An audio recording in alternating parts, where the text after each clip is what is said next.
Hello guys, magandang araw sa ating lahat. So topic natin ngayon patungkol po sa kung paano natin i-check yung ICAMA expiry date natin saka passport. So walang app share na gamit guys.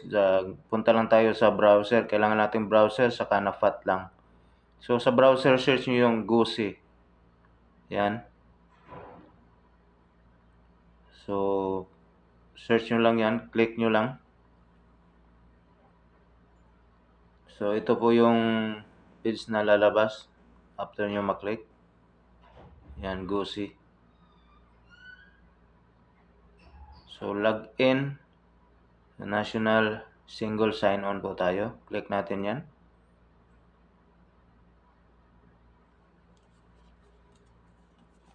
Yung naka-blue, click lang natin.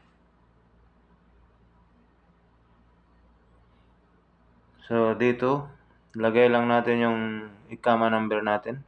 Enter lang natin yung ID number natin. So yan, click login. So dito guys, punta kayo sa NAFAT, application na NAFAT, para ma-verify yung lagay natin yung number 86. So click nyo accept, saka yung number 86. So dito guys, lagay lang natin yung PIN number natin sa NAFAT. So request accepted po. So balik tayo doon sa GoSee. So ayan. Huwag nyo pong i-click yung redirect. I-cancel nyo lang po. Click nyo lang yung cancel. So yan. So yan guys. Yan na po yung ICAMA nyo number, saka expiry date, issue date, saka andyan yung pangalan nyo.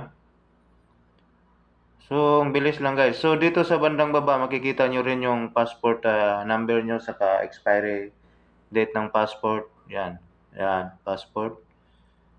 Saka nationality, saka birth of date nyo guys. Nandyan po sa ibaba. So ayan guys. So yung topic natin ngayon ay patungkol lang po sa sa ICAMA expiry date, paano natin i-check na walang app share. So yan guys. Sana nakatulong po yung video natin at maraming salamat at God bless po sa ating lahat. Please subscribe, like, and share po sa video natin.